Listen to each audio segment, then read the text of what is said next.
everyone.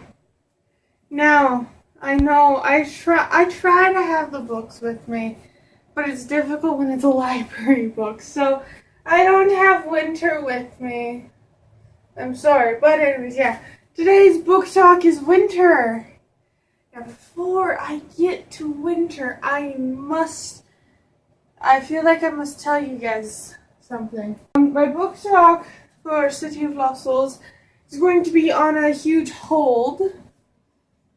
I'm sorry, and it's also which means it's also putting on a hold for the entire Infernal Devices series. So, I'm sorry, but we're just gonna put a hold on this. Basically, hold on the rest of the books from Cassandra Clare, and that's because this copy is damaged. I mean, it doesn't look that damaged. I mean, it looks like it's in pretty good condition, but there is a page that is like half ripped, so that page is extremely difficult for me to read, and it's when Simon's talking to his sister, and I need to reread this book, but I can't do that with that page. It's like ripped and missing. So that's gonna be put on a pause, a hold, whatever. But anyways, let's get on to the book talk for Winter.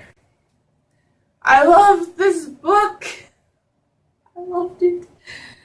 Oh, I loved it. Marissa Myers is so great, and she knows how to end a series. I liked that there was 50 pages of no chaos, of just Cinder being given the chance to be crowned Queen of Luna and what her plans are, and we get to see the 4 ships together. But I just love the ending. The ending was perfect. This ending could not have gone better.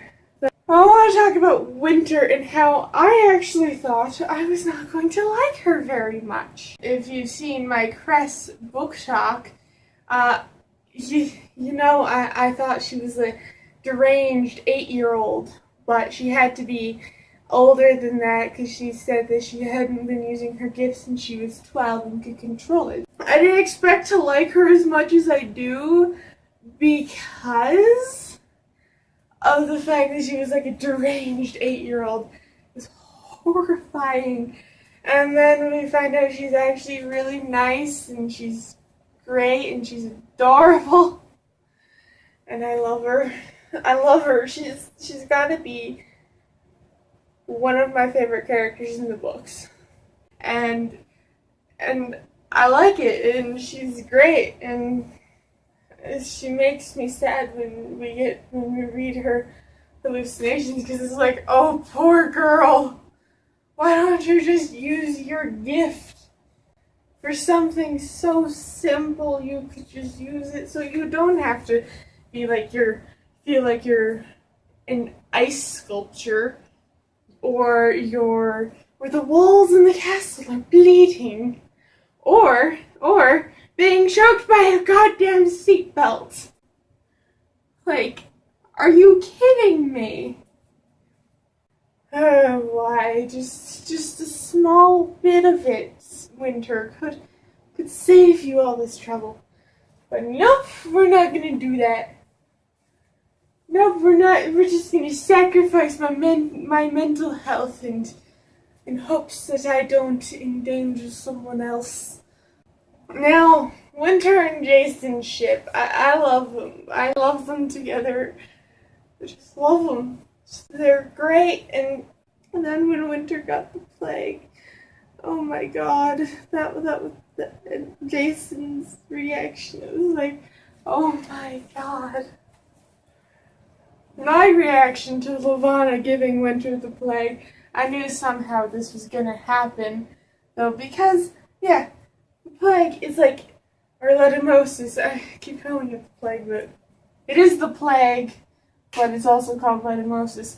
So, I knew that Levana was gonna somehow incorporate this plague and put it on Winter, but I didn't.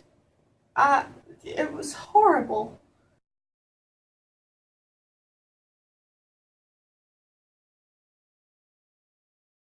Disguise herself as an old woman. Check that off of Snow White. Put the poison or the plague in some sort of apple, or in winter, a apple candy. A very expensive apple candy, but still apple candy. Make her eat one and you eat the other. And you, by you I mean the queen, you eat the good one, the one that doesn't have the poison, while your freaking stepdaughter eats the poison. Yes. Check. And then the deep slumber. Yeah, check. Queen Lavanna bringing the plague into this. I knew she was gonna do it to Winter, but I didn't think she was gonna go. She's gonna just purposely find her, disguise herself as an old woman, even though that happens in freaking Snow White, and make her eat an apple. Lavanna, why? Just why? Why do you have to do this? She's evil, and I'm glad she's now dead. Crescent Thorn. That book, I was like, come on, kiss already. Do an actual kiss. Please, spare me. Please, I want an actual kiss. We didn't get that until later, so. Why? For the Crescent Thorn ship, I was just like, just kiss whenever they were together. And then, when they got separate, I was like, oh great. Thorn's gonna be worrying about Cress. He's gonna be probably very mad. And, well, Cress is just gonna be like, it's better if they don't have me. Just why? Just why? I don't understand. Scarlet and Wolf.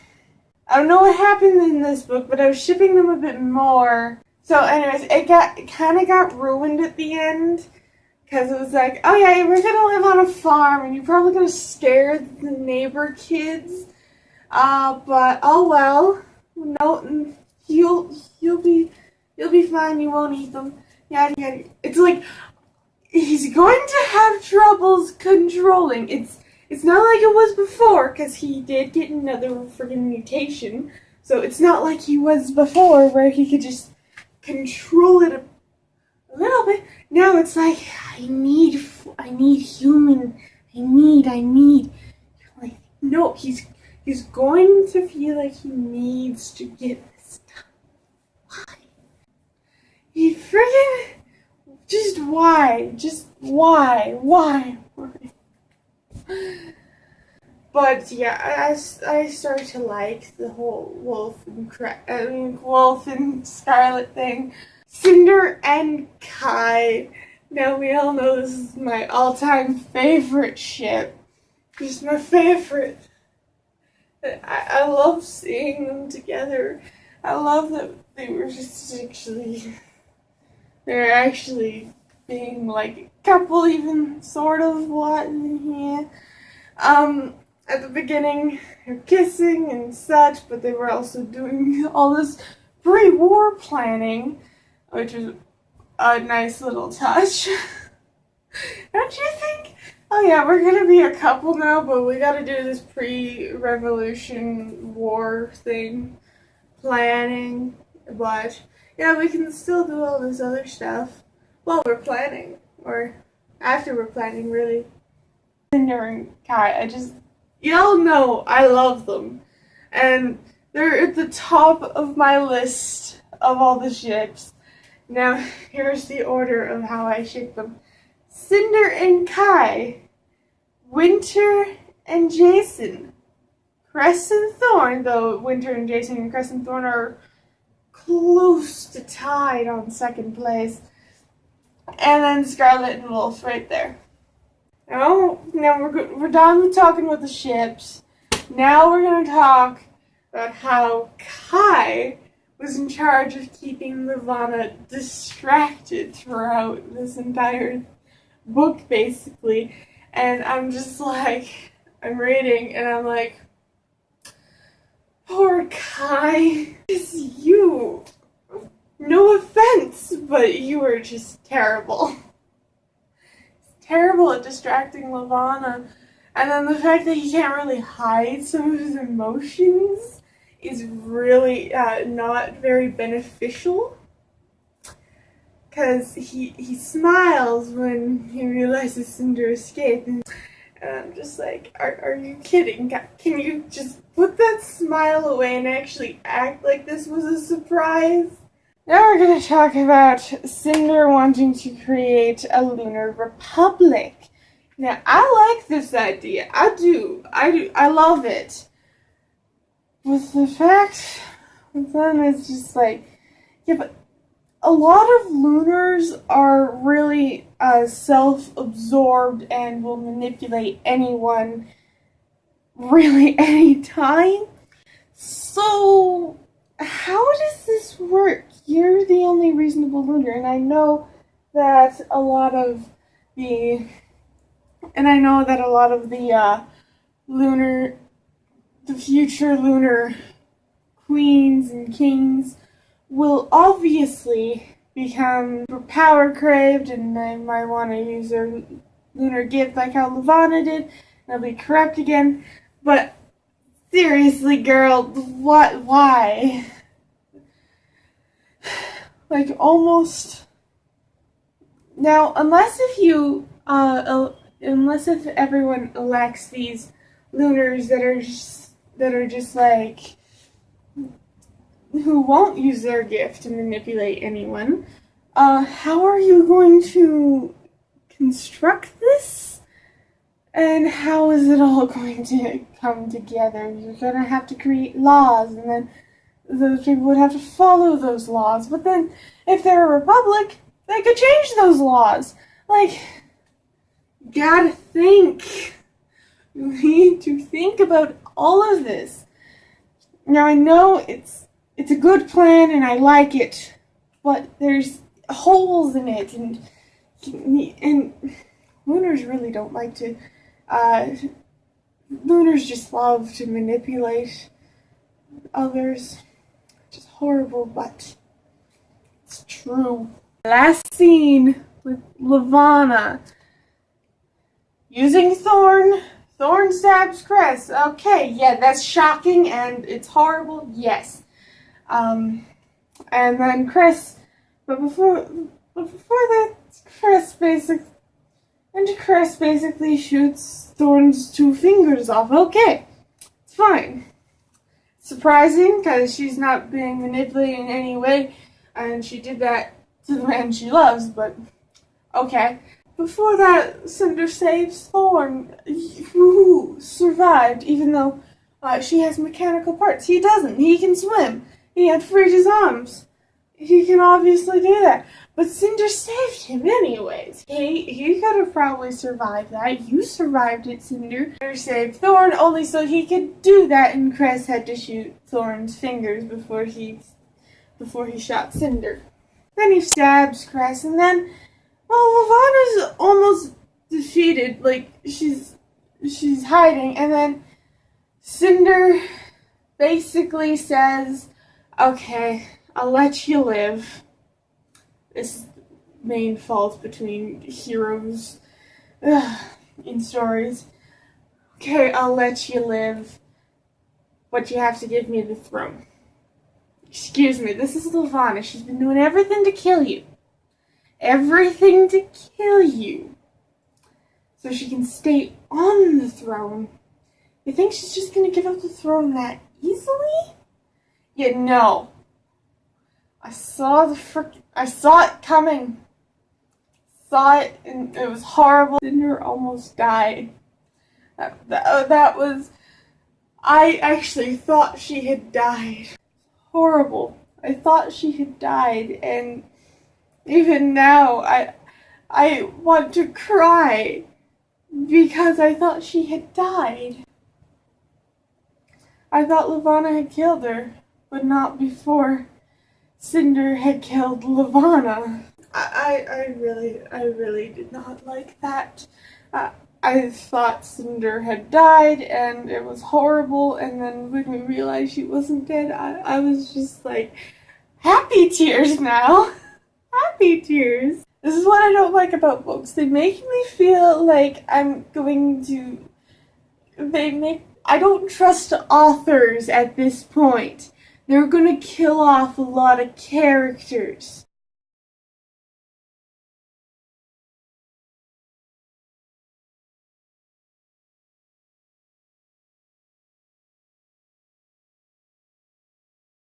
I am number 4. Specifically that one. Fucking damn it. Main character? One of the main characters in this book freaking dies. Now this entire book, I was just like, Levana's gonna die, Levana needs to die, Levana's a bitch, Levana needs to fucking stop. And I was happy with the fact that she did die. If she didn't die, I was gonna probably turn this video into a freaking rant. Because I rant about Levana so much, but even knowing her backstory, I think she's a bitch. Like, seriously. Even knowing her backstory from Ferris, bitch. Now, I've already said stuff about Wolf's new transformation, new amputation sort of thing. Wolf's new body, new, basically, face. His jaw and nose are, like, protruding. I would have drawn what I would see, but my right hand, can draw many things. But I don't think it would be able to capture how I imagine Wolf. Now, it just wouldn't be able to. Because I imagine him with basically, just like, his mouth is like protruded like this way about that much. His nose is like this, and it's like a dog's nose. With a black nose, black button nose. Yeah, I don't know if that's a correct imagination, but that's how I imagined him. Scarlet kissing Wolf is going to be very awkward now. Wolf's mother, I want to talk about Wolf's mother. She was so great and so kind, and I loved her, and I like that she just took Cinder. And, well, I knew she was going to take Wolf, but she could have easily turned Cinder away. But, yeah. She took in Cinder, Thorn, Wolf, and Aiko. She took them all in to her home, even though it would cause serious food shortaging in her home, and she wouldn't really be able to eat as much. And she already doesn't eat that much, so... But it's all fine. I loved her, and she was great, and I like that she stood up for Cinder, and she was like I have trouble saying this word, so a martyr, and she helped the revolution by her sacrifice. I knew she was gonna die, though. I knew it. I knew it the moment that Amory showed up in that sector. In RM, I think it was 9. I knew at that moment she's gonna die. And she did. In fact, that Winter decides to go to the wolf. The other wolf packs were one of the caves where like 10 or 8 packs are. And it's just like, okay. Winter? Are you sure? Well, Scarlet was more like, Winter, are you sure? Like, I have a boyfriend who's one of these wolf creatures, but yeah, I don't know. Winter's just like, oh yeah, they'll love me. Yeah, they'll join my side because everyone loves me and everything's fine. Then when they get there, it's like, Scarlet, maybe you were right. Let's go away.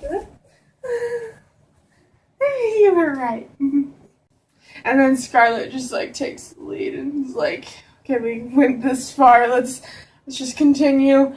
Winter uses her gift to protect Jason, to protect herself, to protect basically everyone, Scarlet Wolf, who were there, from Amory. She uses it against them, and she's like hallucinating, and then it's horrible, and I don't like this. This is horrible. Why? And then the one thing that brings her out, which is just great, is Jason's kiss, and it's horrible what happened, but the Winter and Jason, the kiss, and it was great. Winter and Jason's first kiss is when Jason is tasked to kill Winter, and he does a stage of it. He does a stage show of it, and she basically just stands there and is like, "Yes, just kill me. Just do what she says." I'm not gonna do that take me away thing again. I think that was enough for one video. But yeah, she was just like, "Yes, just kill me. Follow her orders. Just kill me." And then Jason was like, after that, he was just like, next time someone attempts to kill you, don't let them. Now, the last thing we are talking about is all Lunar's reaction to Aiko. Like, bam, shoot you. Oh, damn. You just ruined all my skin fibers. And it keeps coming.